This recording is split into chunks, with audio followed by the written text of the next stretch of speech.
देखिए, हम हर बार पार्टी को यहाँ बताते हैं कि तेलंगाना में भारतीय जनता पार्टी की सरकार बन सकती है। लेकिन तेलंगाना में भारतीय जनता पार्टी की सरकार तभी बनेगी जब हर वो कार्यकर्ता, हर वो नेता सही तरह से काम करेगा। आज बूथ लेवल में हर वो कार्यकर्ता पूरी जान लगाकर भारतीय जनता पार्टी के समर्थन में वोट दिलवा रहा है, कार्य कर रहा है। लेकिन जब कोई बड़े पद का जब चयन होने का जब समय आता है, जब तेलंगाना राज्य के प्रेसिडेंट का डिक्लेरेशन का जब समय आता है, तो कम से कम पार्टी यह नहीं सोचती कि हमें कैसा प्रेसिडेंट बनाना चाहिए। हम बार बार यही बोल रहे थे कि भाई बूथ कार्यकर्ता से लेकर अधिकारी तक चर्चा होनी चाहिए।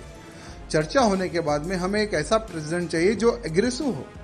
यहाँ तेलंगाना में हिंदू मुस्लिम भाई भाई वाली राजनीति नहीं चलती है। तेलंगाना में सिर्फ हिंदुइज्म चलता है, और जो हिंदुत्व की बात करता है ना, तेलंगाना की जनता उसको सर पर बिठाकर आगे चलती है। चाहे हमारे प्रधानमंत्री मोदी जी हो, हमारे अमित भाई जी हो, जेपी नड्डा जी हो, उन्होंने कईयों सभाएं तेलंगाना में की है। हर सभा में हजारों की संख्या में, लाखों की संख्या में उनकी सभाओं में कार्यकर्ता आते हैं यहां सुनने के लिए कि देश धर्म समाज के लिए आज भारतीय जनता पार्टी क्या कर रही है और क्या करेगी। वहां संदेश सुनने के लिए सभी कार्यकर्ता आते हैं। और आज भी हम भारतीय जनता पार्टी से जुड़े हुए तो हमारे प्रधानमंत्री नरेंद्र मोदी जी को देखकर, अमित भाई जी को देखकर, योगी जी को देखकर, नड्डा जी को देखकर, उनके कार्य को देखकर 2014 में भारतीय जनता पार्टी में हम सम्मिलित हुए। लेकिन दुर्भाग्य देखिए, 2014 से लेकर आज तक इतने तकलीफों का सामना हम लोगों को करना पड़ रहा, बाहर नहीं, पार्टी के अंदर ही। मेरे कॉन्स्टिट्यूंसी को टारगेट करना, मेरे जिले को टारगेट करना, मुझे टारगेट करना, आखिर कितने साल तक मैं सहूं इनका जुल्म।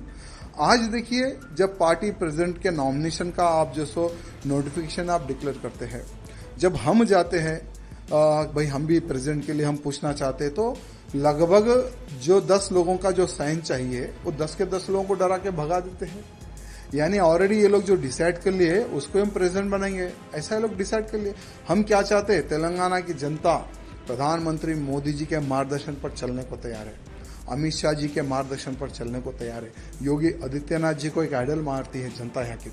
लेकिन दुर्भाग्य क्या है, हम ऐसे काम करेंगे जो प्रेसिडेंट कोई काम ही ना करे, कोई निर्णय ना ले।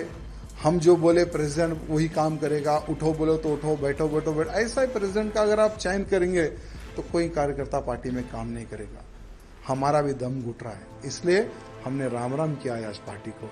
लेकिन एक बात है, भले हम बीजेपी पार्टी में रहो या ना रहो, लेकिन मोदी जी के, योगी जी के, अमित भाई जी के हम कट्टर समर्थक रहेंगे। और बिना पार्टी में रहे हम मोदी जी के कार्यों को, अमित शाह जी के कार्यों को, योगी जी के कार्यों का हम प्रचार करते रहेंगे, भले हम पार्टी में रहो या ना रहो। ये कार्यकर्ताओं की डिमांड है। कई महीनों से कार्यकर्ता कैसा प्रेसिडेंट चाह रहे थे जो हिंदूवादी हो, जो हिंदुत्व की बात करे, जो हमारे कार्यकर्ताओं की सुने। आज लव जिहाद बड़े पैमाने पर हो रहा है तेलंगाना में, गौ हत्याएं बड़े पैमाने पर हुई है तेलंगाना में, लैंड जिहाद बड़े पैमाने पर हो रहा है तेलंगाना में। भाई उसको रोकने के लिए कौन रोकेगा? लोग बोलते कि भारतीय जनता पार्टी के अलावा कोई नहीं रोक सकेगा। भारतीय जनता पार्टी की सरकार आएगी तो ही तेलंगाना का हिंदू सुरक्षित रहेगा। लेकिन भारतीय जनता पार्टी की सरकार कैसे आएगी? क्योंकि कुछ जो लोग हैं ना, जो एक नाग की तरह पार्टी को घेर कर बैठे हैं, कुछ लोग। ये कुछ लोगों का इलाज जब तक केंद्र के जो हमारे अधिकारीगण हैं, जब तक ये कुछ लोगों का इलाज नहीं करेंगे ना, ठीक है, आज चलो हम तो पार्टी को छोड़ दिए, हमारा कोई वजूद था ना है ना रहेगा। हम एक हिंदू कार्यकर्ता हैं, भले राजनीति से हटकर हम हिंदुत्व का कार्य करते हैं और आगे भी हम हिंदुत्व का प्रचार और हिंदुत्व की सेवा हम करते रहेंगे। लेकिन उन कार्यकर्ताओं का विचार करने की आवश्यकता है जो एक विश्वास के तौर पर भारतीय जनता पार्टी से जुड़े हुए हैं। इसलिए हमारे प्रधानमंत्री मोदी जी से, अमित शाह जी से निवेदन करना चाहूंगा कि पूर्ण एक बार विचार करें और भारतीय जनता पार्टी का अध्यक्ष कैसा होना चाहिए, ये मैं नहीं, हर वो बूथ कार्यकर्ता, हर वो अधिकारी, हर वो जो पार्टी के लिए जो खून बहा है, उनका एक समावेश, एक मीटिंग करने के बाद में उन कार्यकर्ताओं का आप इलेक्शन कीजिए, उन कार्यकर्ताओं से आप प्रपोजल लीजिए, तब देखिए कैसा प्रेसिडेंट यहाँ के बीजेपी के कार्यकर्ता, बूथ कार्यकर्ता चाहते हैं, ये हमारे केंद्र के अधिकारियों को पता चलेगा। आपका आगे कार्रवाई कैसे होने दे? देखिए, कुछ नहीं, हमने किशन रेड्डी जी को यहाँ कहा कि आपके ही हाथों से हम पार्टी में ज्वाइन हुए थे 2014 में, और आपके ही हाथों में हम रिजाइन दे रहे हैं, हम पार्टी के बाहर जा रहे हैं, क्योंकि ये मोनोपोली जब तक पार्टी में बंद नहीं होगी तब तक पार्टी सत्ता में नहीं आएगी, और हम दम घुट घुट कर हम पार्टी का सर्वनाश हम नहीं देख सकते। यानी बीजेपी को डुबोने का कार्य कर रहे हैं यहाँ के लोग, यहाँ के कुछ अधिकारीगण जो सत्ता का गलत उपयोग करके पार्टी को डुबोने का जो कार्य कर रहे हैं ना, तो ऐसी डूबती नैया में और पार्टी को डूबते हुए हम नहीं देख सकते, इसलिए हम पार्टी के बाहर आए।